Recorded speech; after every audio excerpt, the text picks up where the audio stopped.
Hello everyone, welcome to Nuts Bestie Explains. In this video, we will continue with the theories of management. We have already completed the process management theories. In this, we will see neoclassical theories of management.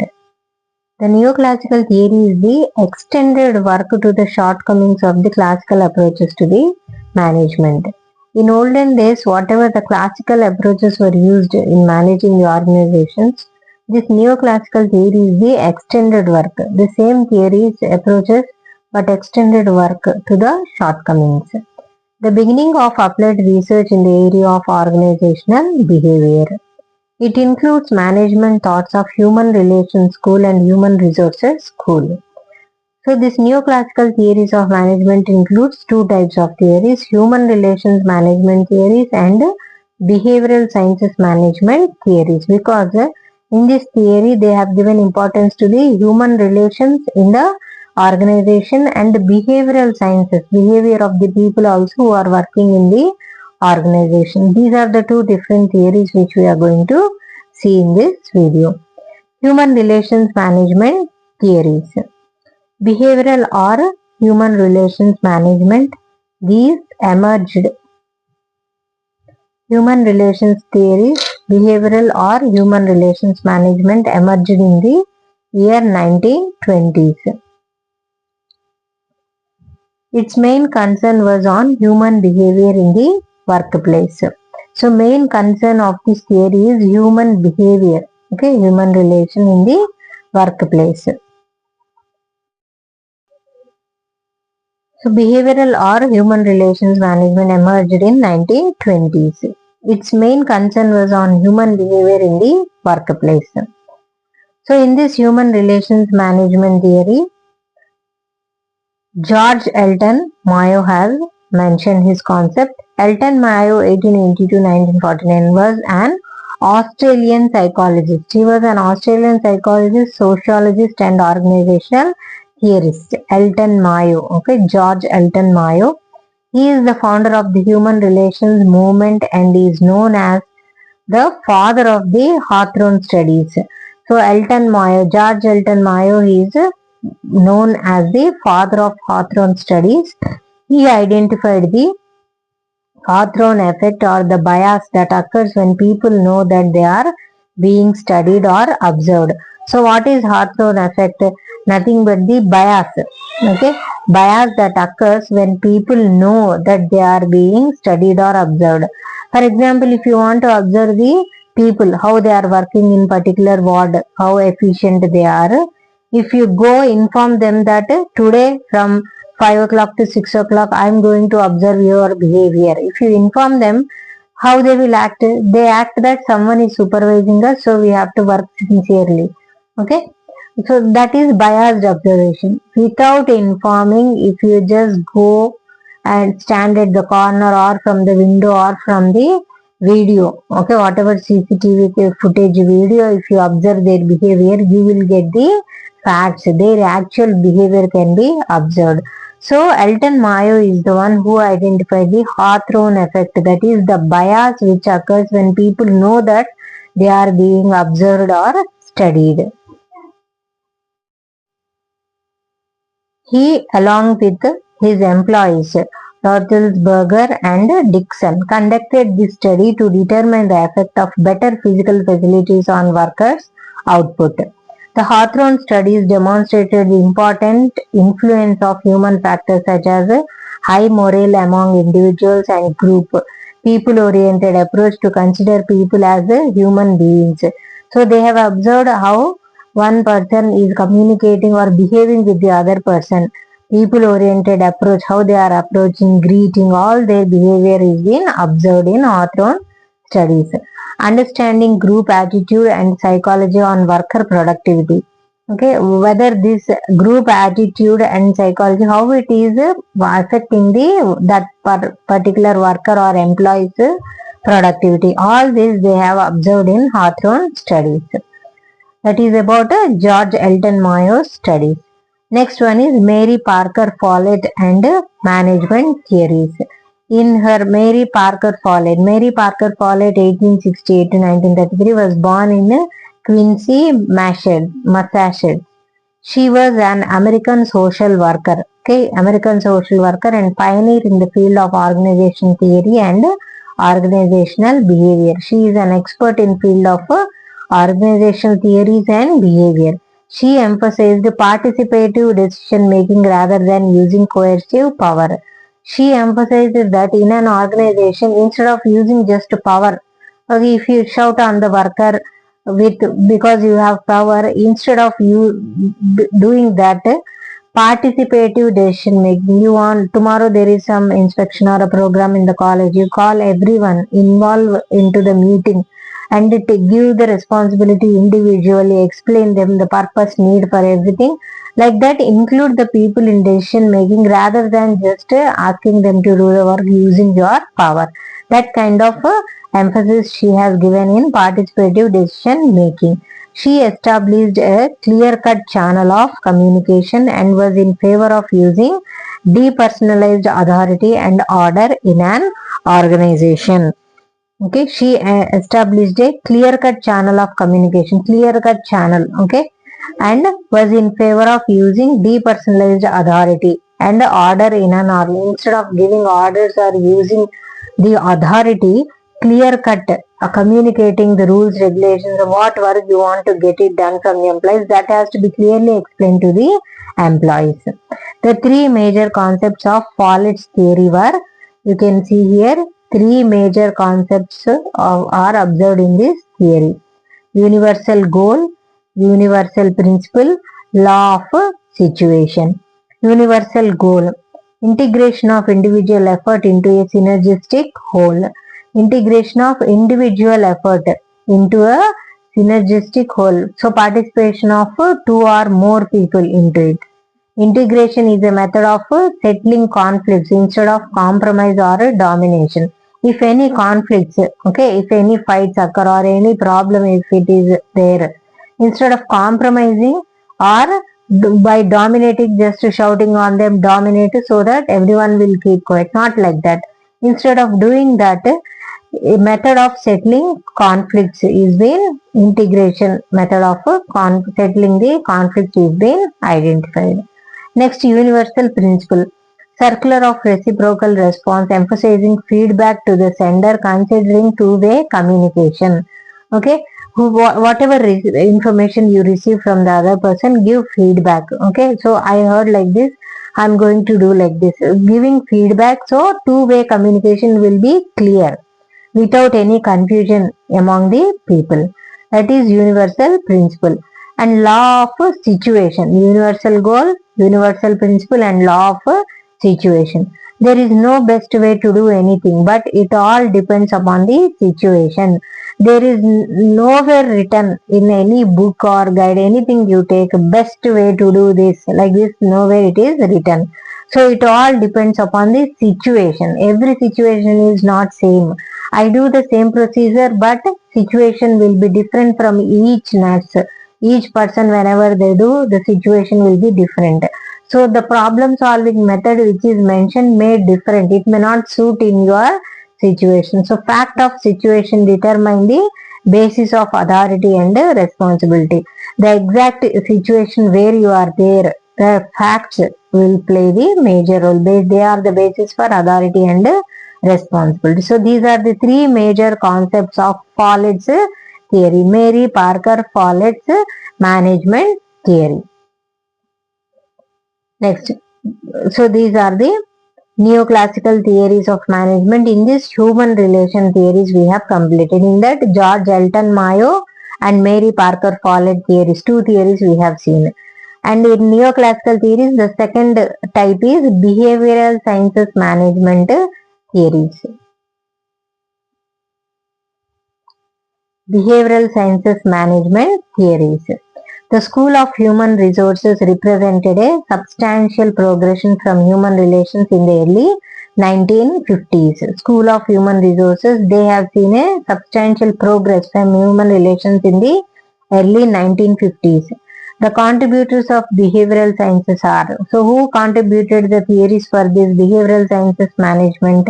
They are Abraham Maslow. We know Maslow's hierarchy of needs. Okay, Abraham Maslow, Chester Bernard, Douglas McGregor, and Rensis Likert scale. Okay, this is already known. So let's start with the first one, that is Abraham Maslow's theory of motivation. Maslow's theory of motivation.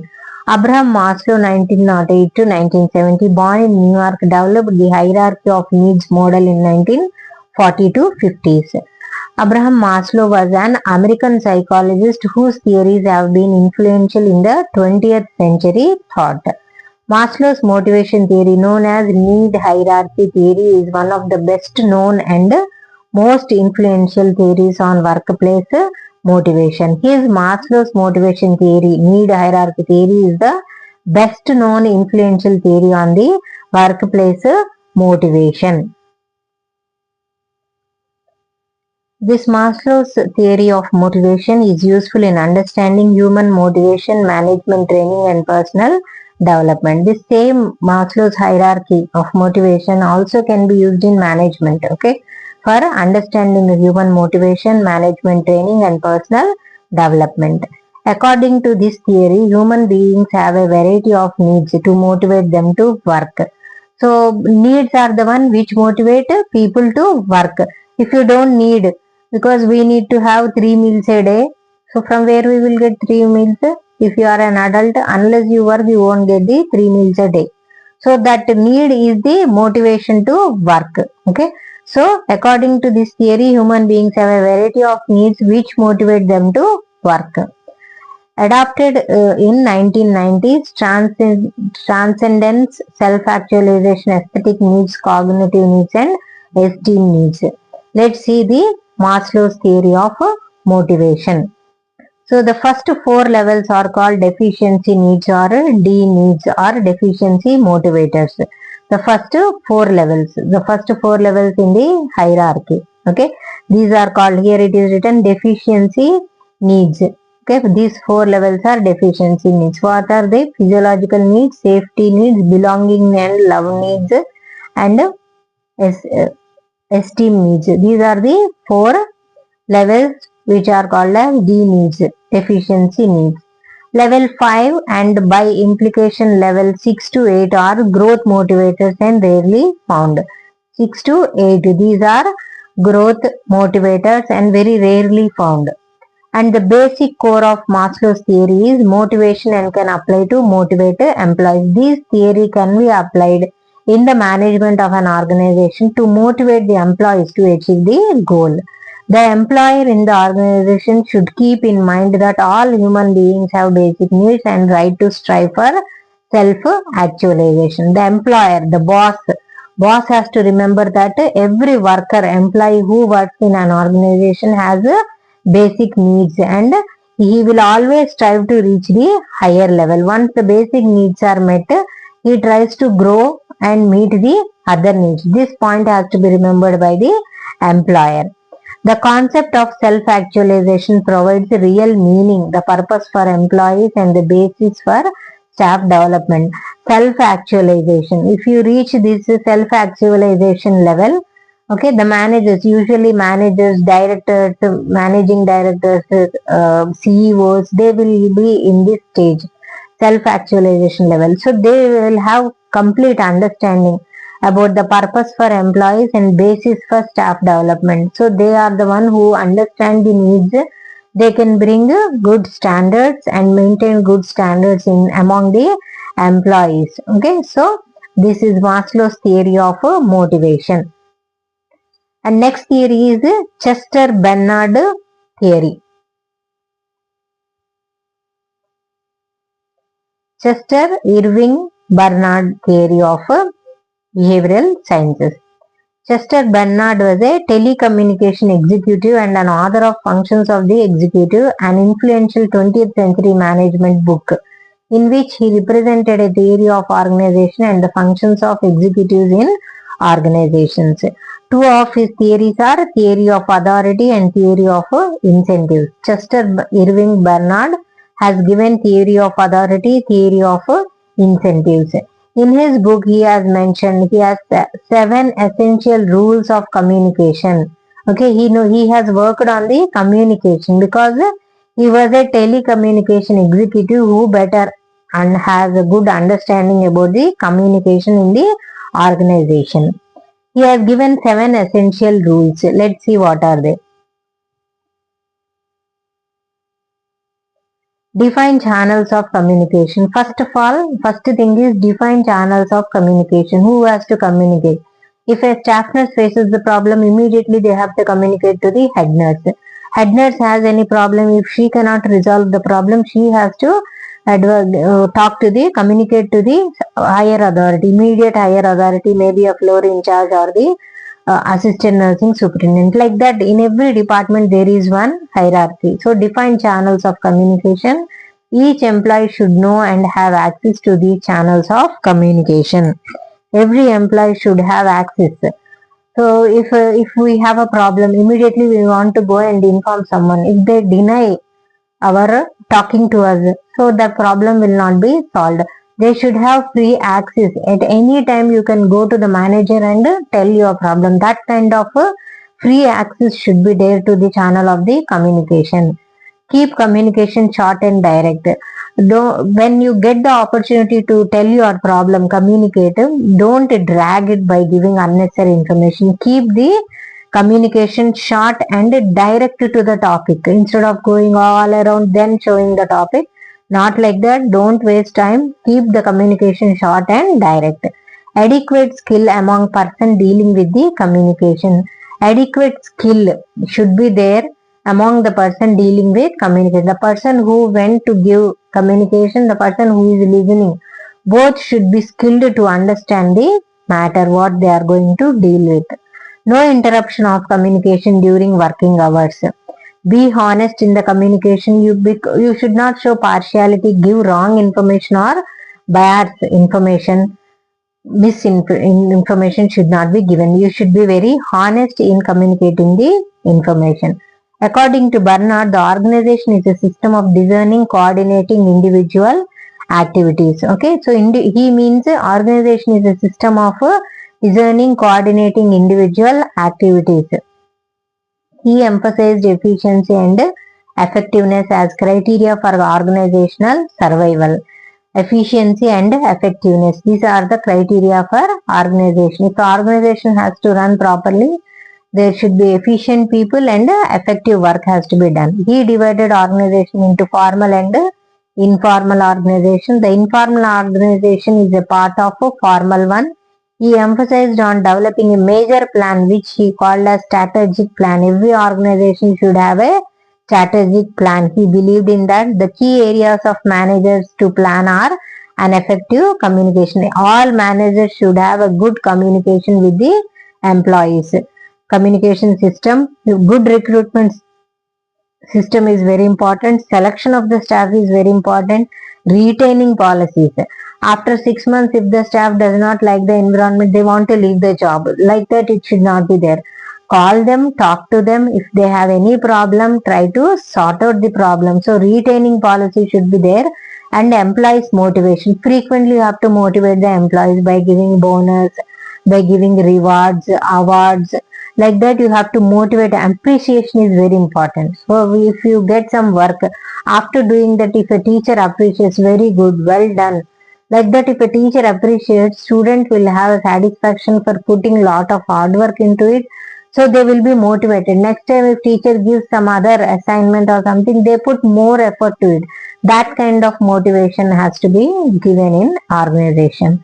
The employee must understand the expectation of the manager and should comply with the director. The employee who is working in that organization must understand the expectation. What my manager is expecting from me.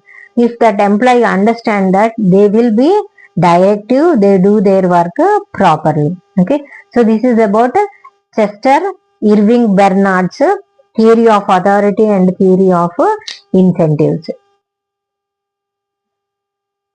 Next, Hedgeberg's motivation hygiene theory. Frederick Hedgeberg, 1923 to 2000, a clinical psychologist and a pioneer of job enrichment. He is called pioneer of job enrichment. He developed a two-factor theory. It identifies 5 strong motivational factors of job satisfaction.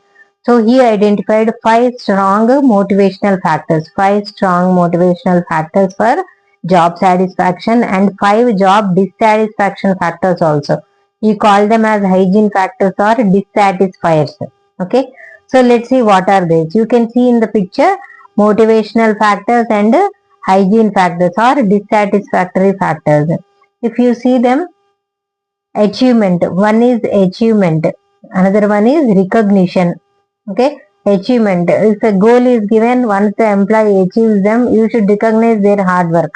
Manager has to recognize and appreciate their hard work, recognize the work of every employee, the work itself. Okay, the employee's work itself shows whether they are doing what kind of work, hard work or what, in how much time period they are completing the work. So the work itself shows the, it is one of the motivating factor. Next, job advancement opportunities. Advancement opportunities like after 2 years, 3 years, you need to update the job. Advancement opportunities if you provide, like sending the faculty or employees to for any training program to upgrade their skills. So that kind of advancement opportunity should be given. That is one of the motivating factors. Send them to attend some workshops or conferences to upgrade their skills and knowledge. Growth opportunities.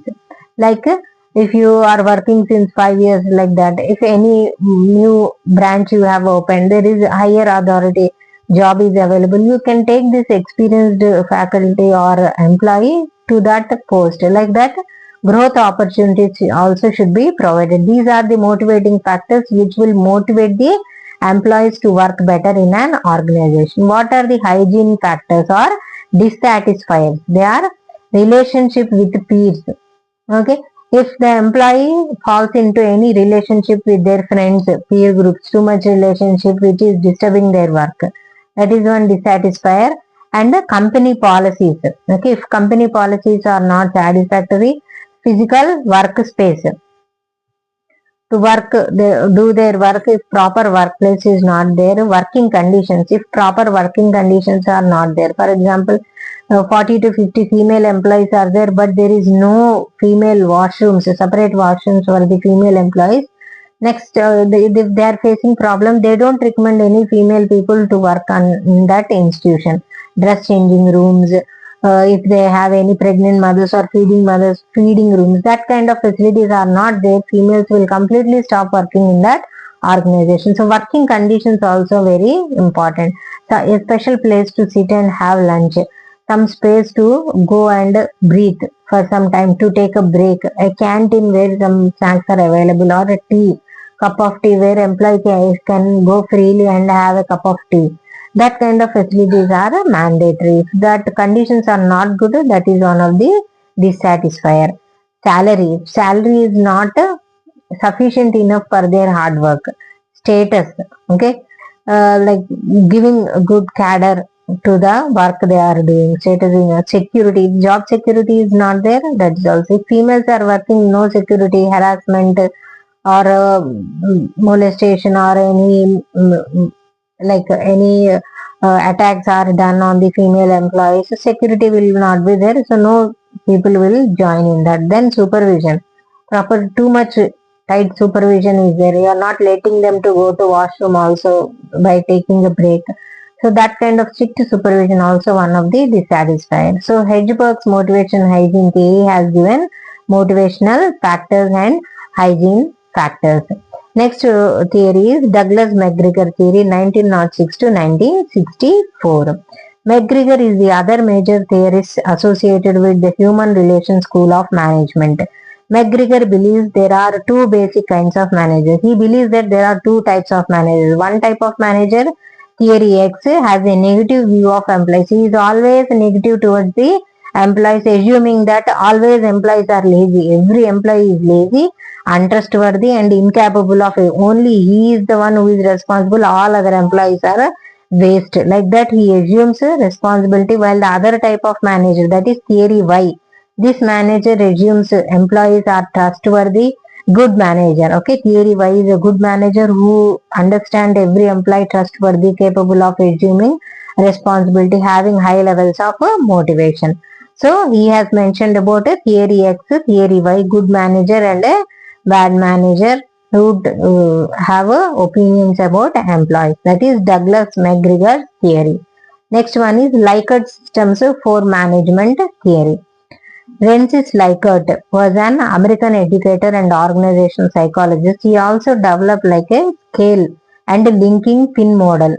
According to like her job-oriented supervision was the cause of low productivity and low morale and suggested participating management for decision making. He classified management styles into 4 categories: exploitative autocratic, benevolent authoritative, consultative and participating. He has classified management styles into 4 categories. Okay. So this is about Likert system for management. These 4 points you have to remember in Likert system: exploitative, autocratic, benevolent, authoritative, consultative, and participating. Okay. So this is about neoclassical theories of management. Okay. In this neoclassical, we have seen the human relations management and behavioral sciences management theories.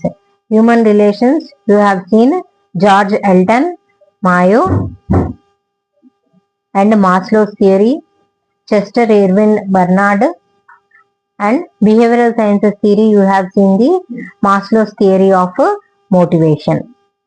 Okay. Hedgeberg's motivation theory, Douglas McGregor, and Likert system management. With this, we have completed the neoclassical theories of management. In the next video, we will continue with other theories of management. Like, share and subscribe to the channel so that you will get notifications, updates of this channel. Please follow.